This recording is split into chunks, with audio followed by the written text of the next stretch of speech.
Evening and welcome to Meldon Law Monday. It's a Buddy Mart show. Glad to be on the air with you tonight.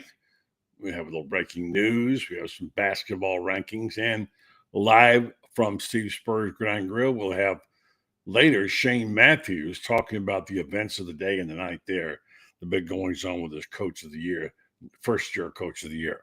So coming up first, France Beard. Hopefully he'll make some sense out of all this stuff about basketball. Maybe I'm just dumb.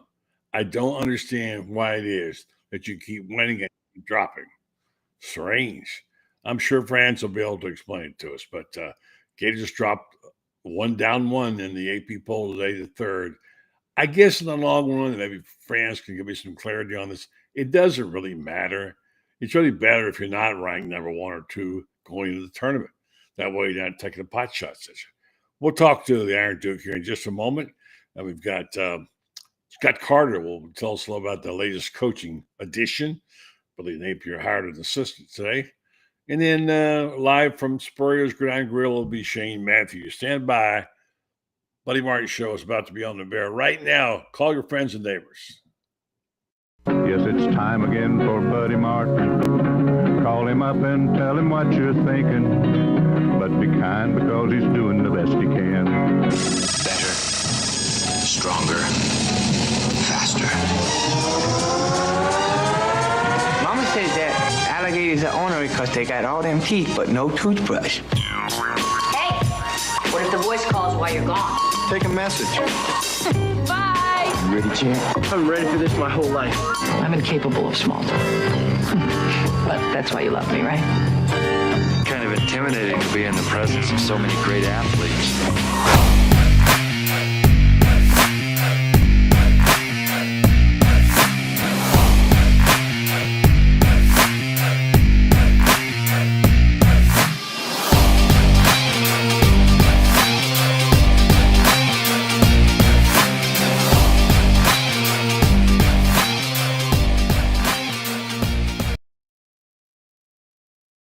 Good evening, America. Welcome to Meldon Law Monday. I am Buddy Martin, the host of this program. It's on 4 nights a week and sometimes more. And, of course, every now and then on a pop-up show. I want to encourage you to listen on the SEC Sidelines Network, where you'll find Rob and Brendan and the guys as well. By the way, kudos to Brendan Martin for the great work he did this weekend. We literally spent about 8 hours on tweaking our network, trying to get the software better, picture clear, got new mics, new stuff. We're hoping we're going to get to the bottom of this because we sure are putting a lot of time and money and effort in it. And thanks to Brendan for that.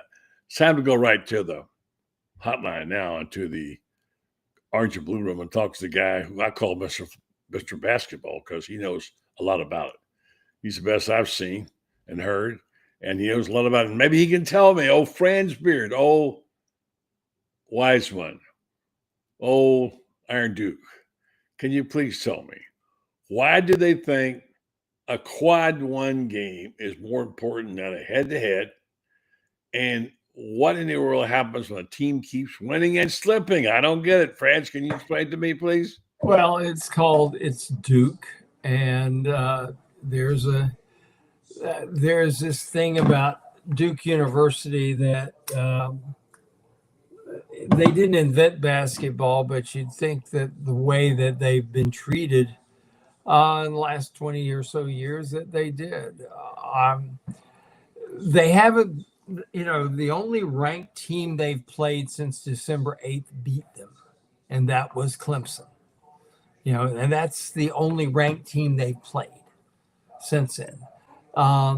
They're playing a lot of teams that, the ACC is full of teams that would be bottom feeders in our league.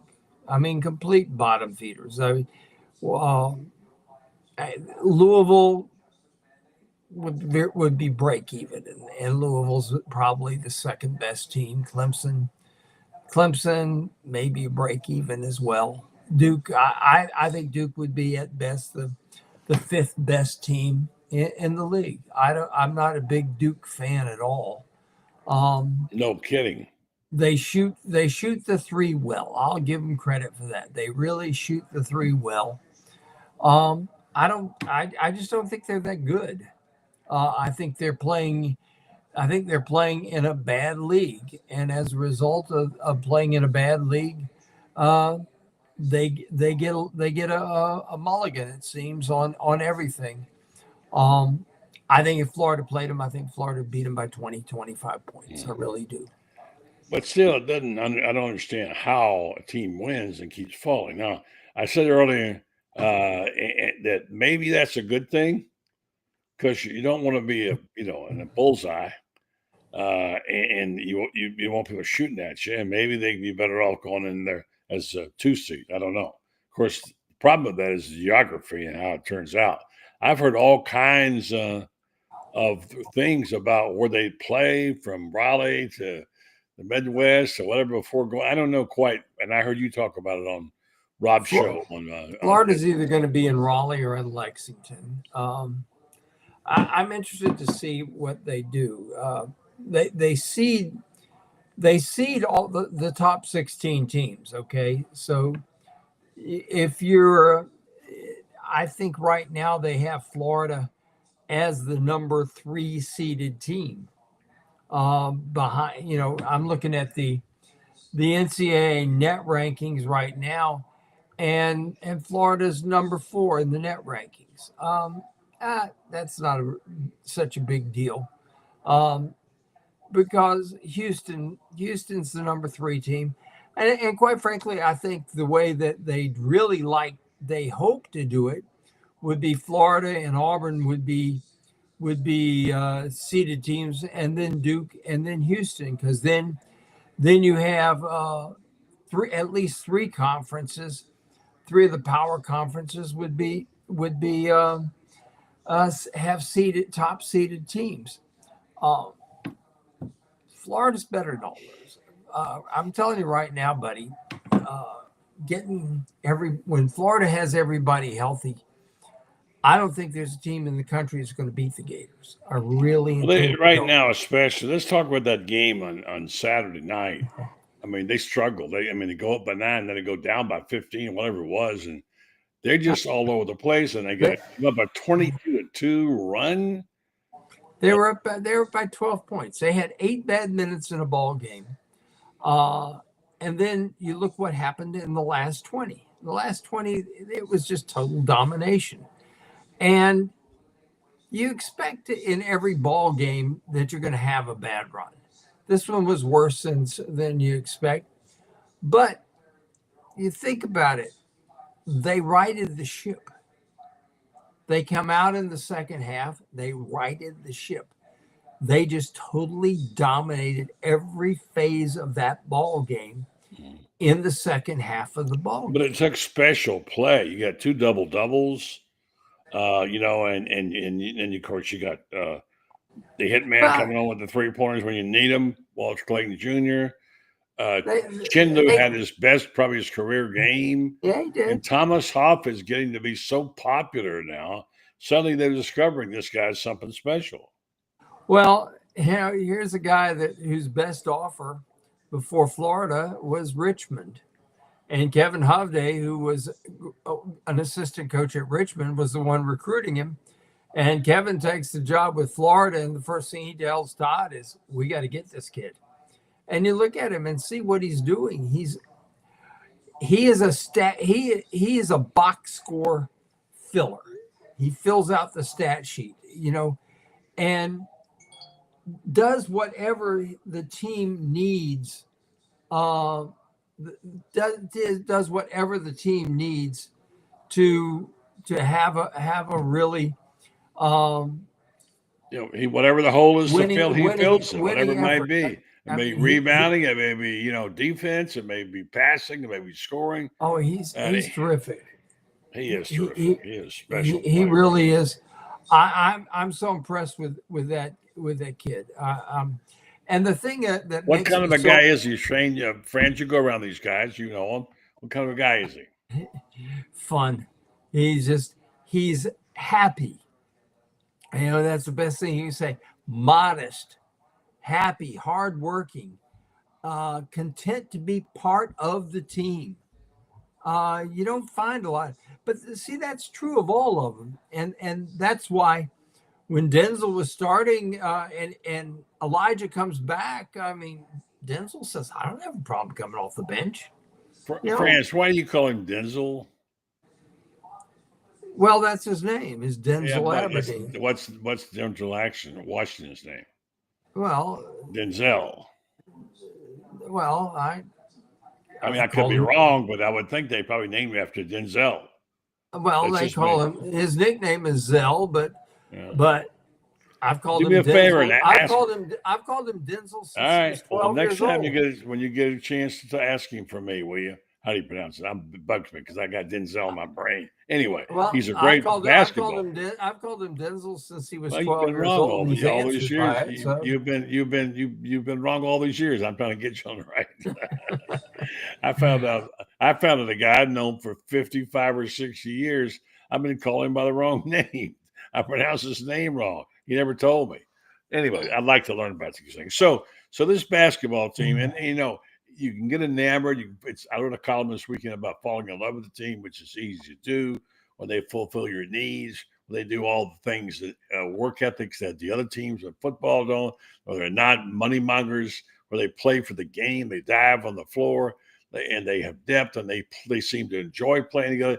You can fall in love with a team like that and maybe think, well, maybe they're better than what we were saying they're better than they are. But I truly think this team is something special. And I wrote this, friends, last week. We might have talked to it. I don't think so. But if you take these football teams, when a team isn't expected to do well and does, it's a great joy. It's like a Christmas present in July when you get teams like that. And let's just take the 1990 Gators and Steve Spurrier. All right, let's go back to the 1960 Gators and Ray Graves. He came in. Let's go to the 66 Gators and Steve Spurrier, the quarterback. Let's go to 1969, John Reeves, Carl Zarek. You know what I'm going with all this. Yeah, those sure. are some of the most joyful the year times, 2000, right? Florida Gators made the NCAA championship game. Yeah. You think about it. 2000, that happens. 90, Spurrier comes. 80, they turn from 10-1 to a bowl game. Yeah. 70, unfortunately, was the first year of Douglas Adair Dickey. And, something happens. That's another story, enough program for another time. But I'm saying, as I wrote, that it doesn't necessarily mean they have to be a Final Four team to love them. No, they don't. I guarantee that 1969 team might have been my all-time favorite team. Reeves and Alvarez, and you saw some. I was there when they threw the pass. Yeah, right, there you are. Yeah, we're the only two human beings alive who saw that. Anyways, it's kind of funny since you mentioned that. They didn't have a spot for me in the press box, so you're only 15 at the time. So I was 18, but I was working for Jack. And they didn't have a spot for me. The great Jack Harston. They didn't have a spot for me in the press box. So Norm Carlson got me a sideline pass, and I am on the east sideline. And this really cute Houston cheerleader started flirting with me, and I flirted back. And next thing you know, they had the cougar Shasta, and they had him sitting on this table there. And she says, "You want to come over and pet Shasta?" And I went, "You ain't gonna bite?" She said, "No." And they gave me this wire brush, and I started stroking him, and he's purring out loud and everything. And I'm having the time of my life on the sideline, not working. I'm officially working, but I'm not working. And then I have the perfect view. Because here comes the Reeves to Alvarez pass, and I'm down at the 30-yard line, and I watch them line up there, and I look at there and I think, why did they have single coverage on Carlos Alvarez? Because I covered the year, this fall before, I'm covering Florida freshman football for the Sun, and I knew that Carlos was the state sprint champion in high school. And I'm looking there and I'm thinking, this guy, goodness, if they were to throw the bomb, You know, and that's just going on my mind. I'm thinking, but they'll never do that. It's 3rd and 7 against a team that some are predicting to win the national championship. Yeah. They'll never throw the bomb. Well, what do? They throw the bomb. And, Yeah. What a play. Yeah. Stand by for a second. We're going to see if we can go get Scott Carter a second, talk about the new coach. At the bottom of the hour, we're going to see, hold on, folks, I'm going to get the friends go. At the bottom of the hour, we're going to have our friend and partner, Shane Matthews, live from Steve Spurrier. Well, actually, not Steve Spurrier. Spurrier's Gridiron Grill, and they're honoring the coach of the year. I know Shane Beamer is there, and the legend of the year. They're having that's taking place, and Shane is there, part of the program. So we talk to him shortly in just a moment. But first of all, let's do this. Let me tell you just a little bit about Meldon Law. Meldon Law Monday. They, of course, are known for their loyalty to the University of Florida. They also are excellent practitioners of law. We sometimes forget to talk about that. I'm dealing with some things right now, and they're really exceptional. Everybody knows Jeffrey. Jeffrey's got a heart big as Texas, and he's also beloved. He loves his Gators. He's really happy about the basketball team. He's been really on the basketball team for a long time, and he enjoys Todd Golden's company. He also enjoys the team winning, which is certainly happening this year. So Jeffrey is a good dude. We'll be talking to Jeffrey soon. And Kerry, his son, of course, is there. Like Jeffrey, his son works for him. And I understand another family member might be coming. But if you need anything in the way of law, especially if you have a lawsuit that's pending and you can't figure out what to do and you want it reviewed, give them a call. They have 4 locations to serve you right there in Gainesville or Ocala or Lake City or Williston. That can take care of your needs there. Meldon Law, they won't back down. All right, let's go back and see if we can get maybe by now. There's friends. I think we've got our friend. There he is. No, that's Brendan. Okay. I thought that was Scott Cutter. All right. So anyway, friends, I want you to talk to me. Now, look, you know a lot about basketball. You've seen it. You've seen all the great teams. I'm blown away by the depth and the quality and depth of talent. Not just depth, but depth of talent they've got. I mean, I read that they have had 9 guys in double figures, and going to have a 10th as soon as Hankel gets his. They've got every number you want to have. They've got their offensive rebounding is amazing.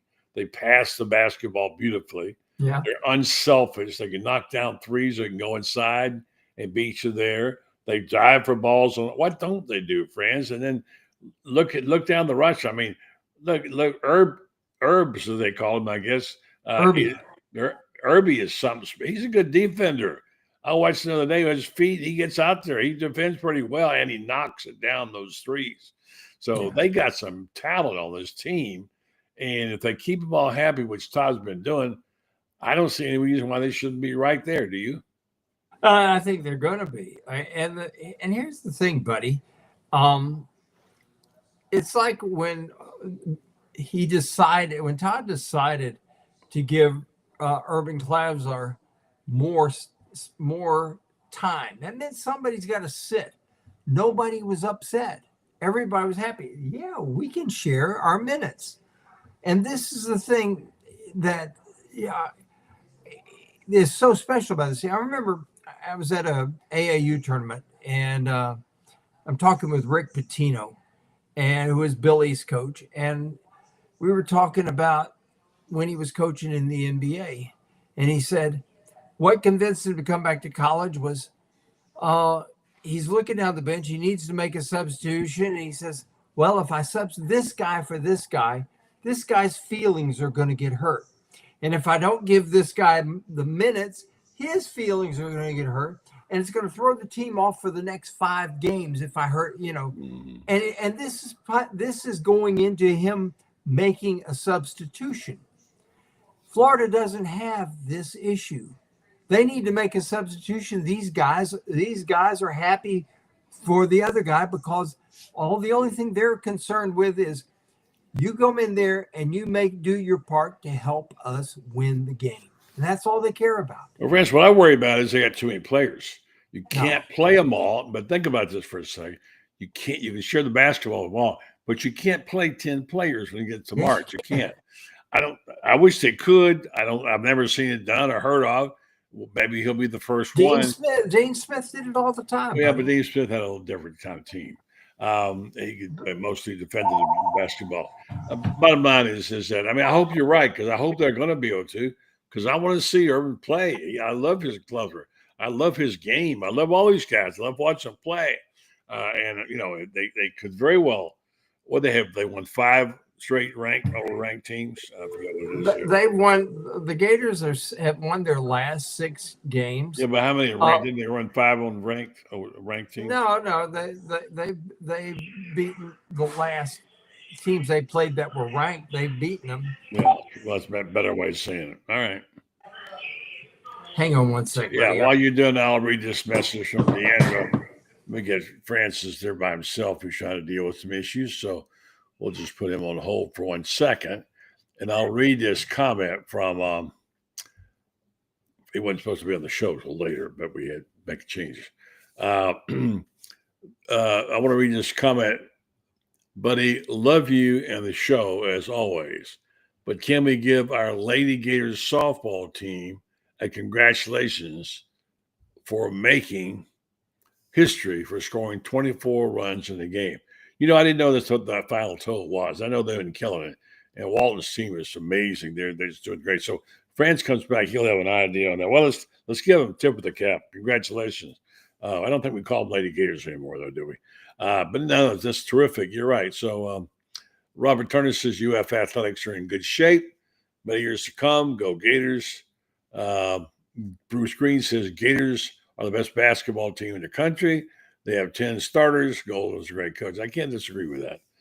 And then 1990, 1790. France, put your headset on for a second, and let me get your audio turned back up. And the address this question that somebody said they wanted us to acknowledge. Hold on. They wanted us to acknowledge the fact the Lady Gators made history by scoring 24 runs. Can you speak to that, friends? Yeah, it was softball. The Gators. I know it's softball. I understand. Yeah, they had a 9-run first inning, a 7-run second inning, and a 6-run third inning in beating Iowa State. That's 22 runs in the first 3 innings. They had 24 runs, 22 hits. First time they've ever done that. The Alabama transfer, who's playing third base, Kinley Cahalan, drove in 6 runs, career high. She hit a home run. Everything. This is a team that's got it all. And they have a freshman who's able to pitch again now. She's been overcoming an injury, named Caitlin Oxley. Her nickname's Red. She's got red hair. And I think she's going to be that extra pitcher that they've got to have. They've got everybody knows they've got Ava Brown and of course Keegan Rothrock. This kid's really special. She really, I think she's that one extra pitcher. You can't go through a season with just 2 pitchers, and eventually it wears you down, wears you out. But this one can play. They've got the hitting. My goodness, best defensive outfield that Tim's ever had with Falby in center field. We've seen her for 4 years. But get this now, Falby is just absolutely wearing it out at the plate. She's already 19 for 19 Yeah, she is. in stolen bases. If she puts the ball on the ground and you're not super quick getting rid of it, I mean, it's a base hit. She turns routine ground balls into base hits, and that's amazing about her. But you look at who they've got. They picked up Riley Holtorf, who was the Pac-12 all Pac-12 shortstop last year. She's playing shortstop for the Gators. Mia Williams, Jason Williams, the great Jason Williams, his White Chocolate's daughter. His daughter. And she's hit 5 home runs this year, and most of them are monstrous. And she's going to end up, I would say, with 12 to 15 home runs. Yeah. Jocelyn Erickson, last year's National Player of the Year, already 4 homers, 25 RBIs. Taylor Shoemaker, who Tim told me last year before she had ever played a game, this is the best hitter I've ever had. And that include and this is a guy that had Stewart. He had Amanda Lorenz. I mean, you're talking about two of the greatest college hitters of all time, and he's already talking about this kid. And she's already, 19 ball games. She's already got 10 homers and 33 RBIs. Yeah, got a lot of firepower there. We got Scott Carter here with tonight, and we're going to have Shane Matthews checking in from Spurriers. Good evening to you, Scott. Thanks for joining us. Before we go to it, I want to correct this. He says, Danny G said Donovan rotated 10 players during 2005 4 run. Yeah. But I don't think he played 10 in a game. He did. Yeah, he did. In a game? Regularly. Okay. Haslam, Wright. I remember the Miller, team and Mike the players. Miller, I just don't remember playing 10. Dupe. I'm going to look that box score up. Look it up. Kenyon Weeks. How many times? Well, I don't think they played 10 that often. Yes, they did. Every single ball game, buddy. Okay. Every single Well, let me ask Scott. Scott's too young to know that, but that's good evening to you, Scott. Carter, how you doing, man? You came in just in time for the argument. We haven't had one tonight. And let me just say, well, we got a new old coach tonight. And Darren is he's not new here. Talk about the hire. He's going to coach the secondary. Tell me about it. Yeah, he was a guy here, when Billy's first season. He was part of the, I guess you call it the inaugural army. He was part of those hires that they had. I think over 50 guys they hired, and he was one of them, a quality control analyst. And obviously, you saw Billy's statement today, kind of talking about very familiar with the coaching tree. So that was important. I don't know how you guys hear me. Okay. Yes. You're a little bit lagging in your Wi-Fi, but we can hear you fine. Okay. I couldn't tell. But so it's someone that Billy has familiarity with, and that's kind of been his MO. When one of these coaches leaves, he's hired someone that he's worked with or is really connected to, and I think Deron Wilson's another example of that. And he's got some big shoes to fill in terms of at least Will Harris had a good year with the defensive backs, but mostly in recruiting. So it'll be interesting to see how good in that area he is. But obviously, the coaches turn over so much now. I just think you just plug and play, man. All right, Francis already sending me verification about it. Okay, Francis, I yield to your knowledge. Box score 1999. There they are. Let's see. He's got a Brent Wright, Mike Miller, got him. Ted Dupe, Justin Hamilton, Donnell Harvey, Brett Nelson, Matt Bonner, Major Parker. You're right. I beg to differ with myself. All right, very good. They played 10. They played 10. The same 10 played in the semifinal win over North Carolina. Well, I sure hope they can do it because I'd like to see these guys play. We got just about a minute before we're going to go get Shane. Is there a good feeling about this team now being buttoned up somewhat? They have lost a coach or two, a player or two. And how does it feel right now, Scott, on campus there? Or is there edge or excitement beginning to develop with the spring ball? When's it start? 2 weeks? Yeah, something like March. I can't remember if it's March 5th or 7th. I don't have it right in front of me, buddy. But it's in a couple of weeks. I think with the way they ended last season, certainly there's a kind of renewed optimism, is what I call it. Probably the best that the Gators football has had in 4 or 5 years. Certainly the best situation to start a spring camp with Billy Napier in charge. So, he's got his players, he's got his system, he's reloaded his coaching staff, he's got a new GM, a new, a numbers cruncher in the front office. So this is, it's his program, and now it's time to see, what he can do in year 4 coming off of some momentum. And I think that's what we're all curious to see. And we're not going to know that, obviously, for a while. So, I think right now the basketball team has a lot of people excited, buddy. So I think spring football might get overshadowed for a change, which I'm all for it. And they're de-emphasizing spring games, friends. How do you feel about that? Well, they're glorified scrimmages. Here's what I'd love, buddy. We're going to go to a 9-game SEC schedule. Take the D1AA game off. Play that in the spring. I think the coaches would be for that. I think they'd rather have a game like that than play a glorified scrimmage. Goodness.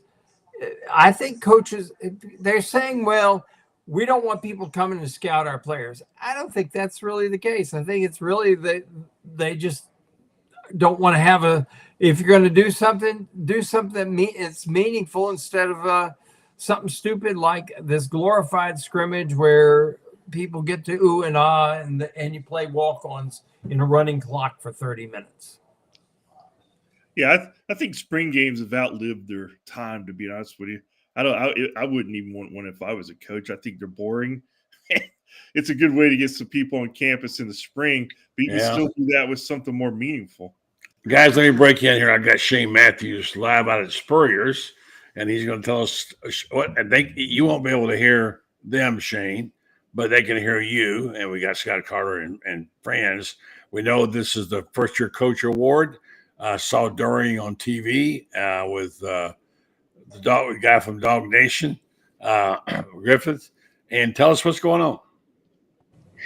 Well, I'm actually headed home. It just ended. It was the best one they've had. This was year 4, and huge turnout. Obviously, it's grown every year, but Marcus Freeman was there because his defensive back won the freshman defensive player of the year. Fran Brown, I think that's his name, from Syracuse was the first-year coaches award. Frank Beamer won the Legends Coaches Award, and then the special teams player of the year was the kicker from Clemson. So Dabo was here, and then Lenora Sellers from South Carolina was the freshman player of the year. So Shane Beamer was here also. So it was a good night. A lot of the coaches had showed a lot of their personality, a little banter back and forth. So it was a great night. Fun to be around a night like that with nothing really pressing and everybody feels good. So what did Coach say when he introduced the winner? Well, he talked about Fran's, the Fran Brown, I think's his name. I don't even know his name, but he did a phenomenal job at Syracuse. And, Coach introduced Frank Beamer, talked about their times coaching against one another. And then obviously him and Dabo kind of went at it because Dabo's got a lot of coach spur in him. And they told some great stories from their days at South Carolina.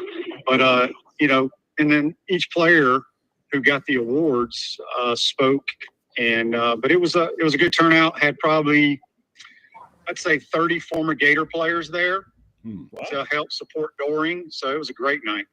That's great. Well, I know you got to get going here, and I'll let you go. But Fran says you're correct on the name of the coach. He heard that he can't hear you can't hear him, but he said it was correct. Anyway, so tomorrow morning. See you tomorrow morning on your show if I'm invited. Who else is on? We're going to talk a little Gator baseball with Steve Russell. Steve was there. He interviewed a lot of those coaches. And like I said, I know you've been to that event, buddy, and it was by far the best one they've had. Well, that's great. Wish I was there tonight. Sounds like a lot of fun. I'm glad Coach Spurrier and Freddie Weeby and all those guys, even Mike Griffith and Doring are doing it well. So yeah, thanks for that report. I appreciate it. Talk to you in the morning. Okay. Y'all have a good night. All right. Thank you. The great Shane Matthews. It's kind of hard to do that by phone because you guys he can't hear you. So I'm sorry about that. Didn't mean to disconnect you. What I do tell you about our friends at Titan MRI, I need to do that because a lot of people don't know this news and things have changed a little bit with Titan. They're one of our great sponsors. Let me tell you about them. It's the new name. It's Titan MRI and Imaging. They acquired Highfield MRI, and Joe Colorio started Highfield and MRI in 1997. Now he's back. Titan MRI and Imaging now has 3 locations in 2 Gainesville situations. 2 in Gainesville, with a Park Avenue location now, Millennium Center, and one in Lake City, serving all of Columbia County and Valdosta, Georgia. Titan MRI Imaging offers the same great customer service. They accept insurance, or you can go through their convenient self-pay options. They offer MRIs, CT scans, X-rays, and ultrasound. Easy scheduling, lots of options, including evenings if you need them. So check them out. If you need an MRI or CAT scan, Titan MRI, several locations to serve you, soon coming to Marion County. All right, so there's a lot going on here this spring, guys. It's hard to keep up. The baseball team now, are they 5-0? Looks like Sully's got a couple of arms, that they're coming through. They're older player guys have been injured, and then you've got the women's basketball team is better, but they're not at the level of what they need to be yet. Certainly, the gymnastics team, although they slipped a little bit, they actually lost to me the other night. Softball's tearing it up, and the basketball team's on fire, and we got spring ball. I'm not sure if this is my favorite time of year or if October, with all the World Series and stuff going on. But what do you got? How do you feel about this month, Scott? I mean, there is a lot going on. It does keep us busy. I mean, nothing will surpass football season for me in terms of my favorite time of year, except maybe late in the baseball year. I love the College World Series. And I love when the stretch run in baseball, when the games really matter. But you're talking about this Gators baseball team. They're off to a 7-0 start, and I think they have a collective 142 ERA. It's a small sample size, but Liam Peterson and Pierce Capola and just the pitching staff, those guys especially have been really good so far. Jake Clemente, the Saturday starter. I think Sully said yesterday he's going to switch that around. Capola's going to start going on Saturday and Clemente on Sunday, but and they have a very deep lineup. So, it's a team that went to the College World Series last year with an up and down regular season. This year, they look like they could get there a lot smoother, but there's a lot left to play. But yeah, it's a fun time of year, buddy, for sure. Hey, Franz, you saw Cag's first home run, right? The video of it? Yes, I did. What a monster. 435 feet to 435 feet to dead center. I watched the replay of it several times, and I've been able to see it from 2 or 3 different angles. And it didn't look like he swung that hard. It really didn't.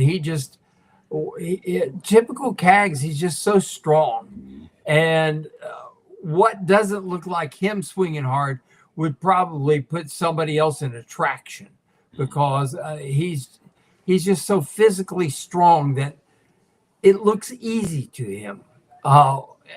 Amazing. There is a lot of people who think that he's going to force Kansas City to make a trade and play him at first base as a rookie straight out of college. He's in the inter-squad games. He hasn't been striking out. He hadn't been chasing pitches. Defensively, he's a better first baseman than the guy they've got. This is a guy that can really, really play the game. And the thing I love about him, buddy, is one of the things you've been talking about. He plays with such joy. This is a guy that looks like every time he's out there, he looks like he's just having fun. It looks like he's the same kid who played Little League Baseball, who, okay, coach, can I play today? Yeah, okay. And it's a beautiful day. Let's play too. Yeah.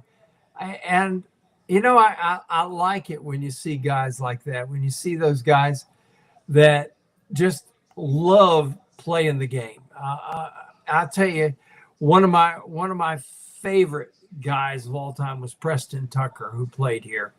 And Preston Tucker was a guy, just play him. He didn't care where he played, where you hit him, whatever like that. As long as he was playing baseball, it was fun. And I like guys. I love the guys like that. They're so much fun. I guess I'm so old that I don't like the prima donnas and the drama queens anymore. Get off my lawn. Hey, here this story about Keanu O'Neal is really. By the way, I loved him. He was a South Sumter guy. I forgot. My name neck of the woods.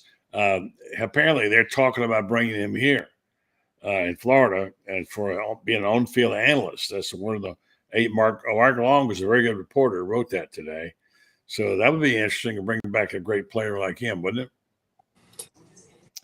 Yeah, Keanu was he was a man amongst boys even in college. I just remember the first time seeing him as a freshman. I'm like, whoa, okay, this guy does not look like your typical freshman. He was just so sculpted, and he ended up being obviously a really good player. Will Muschamp, Dan Quinn, those guys loved him, man. Just the way he played and the way he went all in. And I think his career probably got shorted a little bit because he was such a physical player. I think his body just started breaking down maybe a couple years before it could have otherwise. But that would be great if he came back because he was a good guy, someone who could obviously share a lot of insight and experience with these young guys. And also, I just think anytime you can bring these Gators who've succeeded at the highest level of the game back into the building, I just think it's a big plus for your I program. agree. All right, guys, here it is. Big deal or not. Game day is coming back March 1st, which is coming up next week, right? Well, the end of 28th, so on Friday, so with the Saturday. So big deal or not. Number 2 matchup, although Florida's 3 now. And 8 people against number 7 Texas A&M, who's not having as good a run as I thought. What do you think? Is that a big deal, game day? Oh, Evans, yeah, it always is because the amount of, they keep coming back during the day to the guys that are there at the game itself, at the venue itself. And it keeps bringing that, Florida Gators every time. They show these guys sitting in their chairs there. You have behind the background Gator, students and stuff like this. It is a big deal because here's what happens. Somewhere out there, there's a high school sophomore who's a really good player, and he may already like the Florida Gators, but then he sees there's Jay Billis there. There's Seth Greenberg there. There's Reese Davis there. There's all these people there, and they're saying to themselves, that's a place I'd like to go. Look at these fans. Look at this. They get game day there. It's the same thing, buddy, in football. When game day shows up, when, there's something special about it. The fans get there. And it's recruiting. It's a recruiting tool too. It is a tremendous recruiting tool because kids somewhere there's a kid that can't get there, and he's going to see that, and he's going to see that crowd, and he's going to get excited. What do you think, Scott? Yeah, I do. I think everything Fran said's right on. I think, when you're dealing with impressionable 17, 18-year-olds out there who's watching this stuff, that certainly can resonate. And also just it creates an atmosphere on game day. That's why it's called game day. That's just a little bit more buzz than usual. And I think it's been 8 years, guys, since the basketball version of game day. It's been a while. So it's nice to see them back. And, I think when you kind of take this stuff for granted sometimes when the Gators were so good for so long, they used to be here a lot. So when they're coming back and you haven't seen them in a while, it's pretty cool to see. And I know the fans are going to be jacked up. I know the team's going to be fired up. So I think the Rowdy Reptiles will be on their A game on Saturday. No doubt. By the way, Florida now have their first game with Condon, Hanglo, Chinlu, and Hov all season against Georgia. Boy, imagine. The other thing I was going to say about the rotation is that sometimes the continuity and the timing is messed up when you play new guys. Hanglo in the first couple of, and understandably, when you throw the ball, when you pass the ball as incredibly as they do, You have to get a rhythm going, and that's the only thing I can say. But boy, that talent, it's amazing, huh? I can't wait to see them all on the floor. Well, I can tell you one thing. When Sam Alexis gets back as well, yeah. Think about this. The Gators are going to have 25 fouls to give in the paint. Now, that may not sound like much, but you get a whistle-happy guy like a Joe Lindsay who's liable to call a foul on his grandmother sitting back at home watching it on TV just because she sneezed. You get whistle-happy officials. I remember – I don't know if Scott may have been there, and this is back when Florida played in the Elite Eight game and lost to Butler. This was Chandler Parsons' senior year, and we saw a guy named Lucky. What's his first name? I can't think of his first name. Horrendous official, and all of a sudden he gets the red ass because Coach Stevens from Butler says you're a better official than that. And the next thing he does, he hits 3 fouls, boom, boom, boom, like that against Florida, including two against one of our big guys. And the whole game changed. When you've got the extra fouls to give, okay, when I can replace quality for quality, big guy for big guy, man, that's a difference maker. You can have a trigger happy, whistle happy official and get away with it because you've got the depth. And buddy, I'm going back here and 9-10 guys, you look at most of the championship teams over the last 10, 15 years and go back even to Dean Smith, nine guys seems to be the norm, but 10's not out of the question. I have seen 8 and 7 and 8 and occasionally 9, but I don't remember seeing regularly 10, but this might be the first one. That's great to have that kind of talent. You get those guys, you can give them a little playing time. And today, keeping that many guys happy, I mean, that's why I call them the Dale Carnegie. They win friends and influence people because they can play so many guys and they're okay sharing the basketball and sharing play time, which is really great. Back in the day when there were 15 scholarships, Dean Smith regularly played 15 guys regularly and made it to Final Fours and so forth like that. They had what they called the blue team, which was 5 guys, and they knew their whole thing was they were going to get 3 minutes in the first half, 3 in the second half. They're coming in there, and their whole game was to come in and disrupt people. Inspired by LSU's Paul Dietzel. Anybody know what that means? The Chinese Bandits. And the white team and the go team. Yeah. But it can be done, but it comes down to that one thing, and Scott can attest to this because of what Billy Napier's doing in football. Billy talks about culture, having guys ready to go, and guys who don't care if they start. They know they're going to get in there because the rotations are going to work out and everything like that. Billy talked about, I remember during the season this past year, about his defensive line because they were shuffling in, I think, 10, 11 guys in there. And he made the comment, we got 11 starters on the defensive line. Well, you only play in three or 4 at a time, but you're getting them in there. And if you got the right culture built, you can do it. But you like to see that hot hand. And so far, Todd's been good at that. When the guys really got it going, gets them the ball. I mean, look, Thomas Hoff, he is unbelievable. I mean, we don't even know how good he can be. He does it so well. Last 5 games, 15 points a game, 8 rebounds, 3.8. This is averaging 3.8 assists. 55% field goals, could do a little better there. 45% three-pointer. Hustles every loose ball and every rebound. I mean, this guy is got a motor, and he's inspirational when he's out there, Scott, the way he plays. He's such a joy to watch this guy play. Yeah. I think this is called a coming out party. I think we're all watching it the last few weeks. And I think he's gonna just. I think he's a great player. I think he's an NBA player. I think we all see that, and I think he's just tapping into his potential. I don't even know if he knows how good he is yet, but I think he's starting to believe he's pretty good by the way he's playing.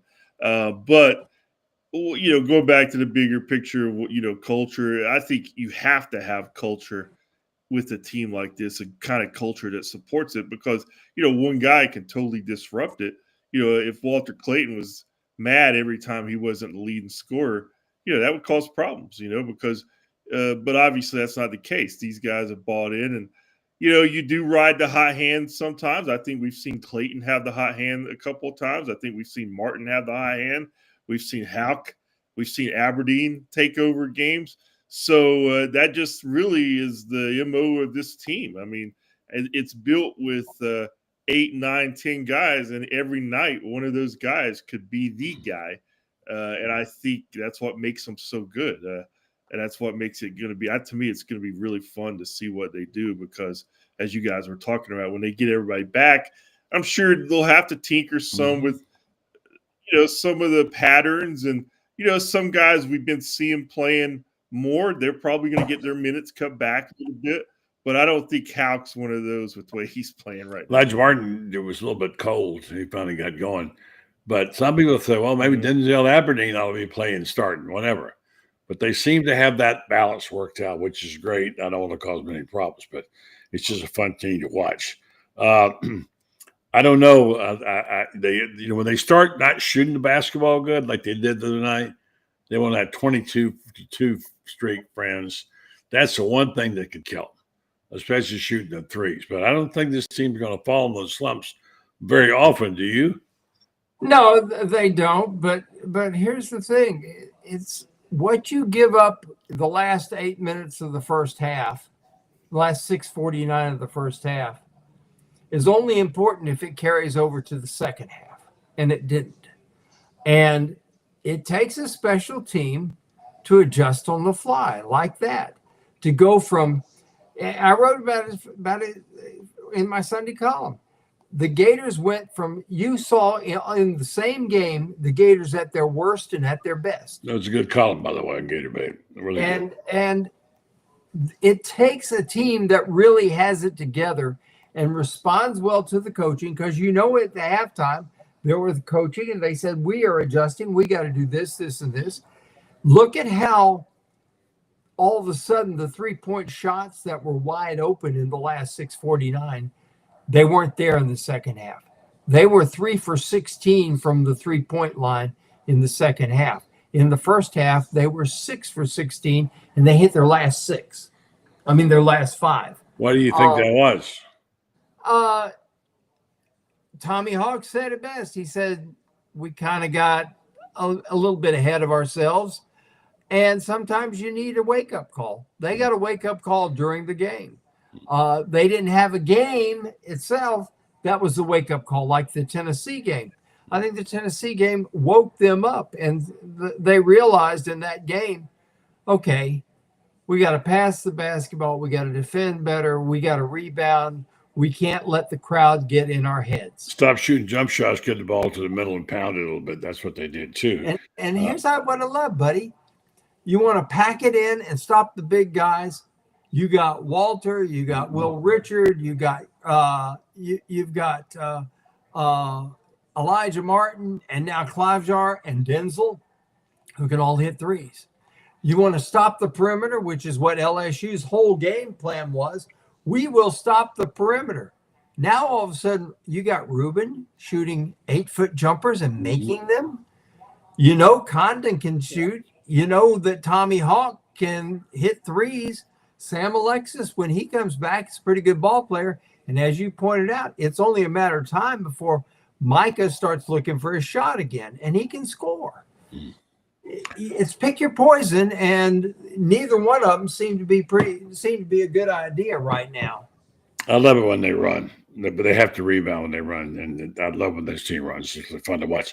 All right, so as we wrap it up here this spring, as headed towards spring ball, we'll shift over for the final comments. By the way, this true Florida run rule, Dayton in all 3 games, That's never been done under Kevin O'Sullivan. Is that true? It was true in the sense that they won by double because I think when it was the first time since 2005 they had won in that fashion, 3 straight games in more than 10 runs. Okay. So, but yeah, it was true. They looked it up and said it in the press box. That was before Sullivan. Last time Florida beat the team by double-digit runs in all 3 games weekend was 2005 against Michigan State. But I don't know the details of that. Anyway, impressive enough. Let's pick out one thing besides the quarterback position that we want to see in the spring. I want to see those young receivers develop. I think they're really good. I think we're probably missing the boat thinking we haven't got enough experience. But boy, oh boy, they got some talent there. We know who the freshmen are. They got speed. I think these receivers are much better than what we think. And I look for a couple of names to pop out of there and saying, wow, they're really good. That's what I want to see. What do you want to see, Scott? Yeah, I mean, watching Dallas Wilson will be at the top of my list. I think he looks like a special player if he can stay out there and make an impact. But I'm going to look at the defense too. I want to see if these young linebackers, Graham and Miles, make that jump, because I think it's they really started coming on late last season. I think that's going to be really important. And they seem to have a little bit more playmaking ability than some of the linebackers in recent years. So I want to see if that carries over into the spring, because you got playmaking linebackers like I remember that guy Brandon Spikes. He seemed pretty good. Pretty good, yeah. Plays, yeah. But they can make a difference in games, that's for sure. Let me ask you about a guy, and I'll let France move his comment. Trequezy Bridges. I thought that was a big loss, in my opinion. He's kind of a Swiss Army knife. He plays all the positions. He's a good tackler, good defender. He has a nose to the ball. He's going to the draft. I understand that. But what's his size? Because Shane and I have this arguments all the time about size. He had no idea that some guys were big as they were. And he argued about the size of Trequezy Bridges. Franz, height and weight. How big was he? Well, they had him listed at 6'2" and about 200, 205, I think it is. He looked. Now I can't. I'm probably the world's worst judge of weight, of muscle weight, because I used to have muscles, but they all settled down around my hips. Yeah. He looked to me like he's about 214 or 215. He looked like a linebacker. It's kind of like, Elijah Martin on the basketball team. They list him at 195, and I swear I see him beside guys that are listed at 190 and 195 who look 195. And Elijah Martin looks like the heavyweight champion of the world. He looks like he could go out there and go 15 rounds right now. But I would say he was to me, he looked like 210, 215. But that's the thing I loved about him, is I love that you had that big corner. That's why I think. Yeah, I like him as a big safety too. I thought he was terrific. I think that's Devin Moore's if he can come back and play healthy. Yeah. He's another one. I mean, he's 6'3" and about 205, something like that. You have one to go, Franz, on what you want to see this spring. What you want to see? I want to see how the depth with these young guys plays out, like Boyru and Robinson on that defensive line. We lost a lot of guys, but a couple of these young guys like Deontay Robinson and Michael Boyru, I think have the potential to be really, really outstanding. And if they come along, then I think the concerns about the D-line are going to be a little premature, because these two guys are both huge guys that you can plug them in that middle. We look at Big Dez, and I don't think people understood his value, that here's a guy, his enormous size, he didn't have to make a lot of tackles to be valuable, because he ate up so much space that you had to spend extra people just to account for him, just in case he did make a play. He finally got his night, didn't he? Finally got his night. Yeah, he did. I was so happy for him. Great. All right, so guys, let's wrap it up. And thanks a lot. Appreciate it. Good job. Thank you very much for coming on early, friends. And thanks to Shane, who's off enjoying some fine food and a few little libations while we were working tonight. I'm going to get him tomorrow morning. That's right. Thanks, guys. Thanks, Scott. Thanks, Franz. We'll see you. Catch up to you later in the week. Franz Beard, Thank read you. him and get him and 40years.com for Scott Carter. Thank you, Scott. All right, see you guys. All right, folks, I want to say good night to you. And we first want to tell you about our great friends at Renstar Medical Research. I don't use copy here because I've been doing this a long time. And I also, there's so many things to talk about. I get excited because they're good friends of mine, both Joe Sorrentino and his son, Joey, by the way, who's a dentist in town in Marion Dental. I'll be seeing him soon. And Mary Brownlee, who's a great lady. She's married to the great Scott Brownlee. And Joe, and I've told this story a number of times, Joe and Mary went to high school together in Fort Lauderdale, and they started this business in Renstar and came here. They've been so successful. And one of the reasons is they care about you and your health, and they're asking you to help them find out more about that.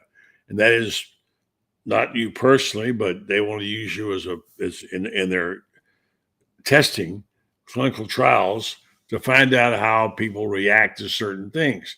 It's not dangerous. They never put you through anything like that at all. But you can qualify for it, and then you'll be given opportunities to come in. I don't know how many days it will be, but you get paid for your time and travel, and then they will give you this test. And mostly it's a pill, see how you react to it, and they'll be the data, and they'll send it off to these companies and get more information how people respond to it. And we learn more about our health. Renstar learns more about what they're doing, and it's a good thing for us because it helps us.